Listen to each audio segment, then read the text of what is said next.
1889 బెంగాల్లో ఖడీరామ్ అనే 18 ఏళ్ల అబ్బాయి తన కళ్ళ ముందే తన మిత్రుల్ని, బంధువుల్ని, తన చుట్టుపక్కల వాళ్ళని ఎవడో వచ్చి హింసిస్తున్నాడు, శాసిస్తున్నాడు.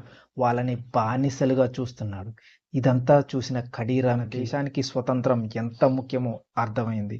అంత చిన్న వయసు నుంచే ఆ పిల్లవాడు క్షాళన్ సమితి అనే విప్లవ ఉద్యమాలలో పాల్గొని బ్రిటిష్ వాళ్లకు వ్యతిరేకంగా పోరాటం చేశాడు. దేశ స్వతంత్రం కోసం ఏమైనా చేస్తానని ఒక ప్రతిజ్ఞ తీసుకొని 1908లో దేశ ప్రజలను ఎంతగానో హింసించిన బ్రిటిష్ న్యాయమూర్తి అయిన కింగ్స్ఫోర్డ్ని ఎలాగైనా శిక్షించాలని ఒక నిర్ణయం తీసుకున్నాడు.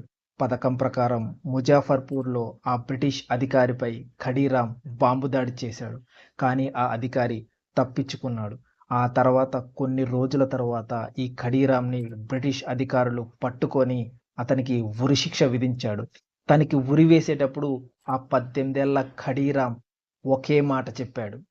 నేను త్వరగా చనిపోవచ్చు.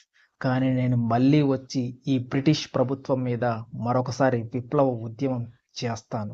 వీళ్ళ మీద స్వతంత్రం కోసం మళ్ళీ నేను పోరాడతానని చెప్పి తన తుది శ్వాస విడిచాడు.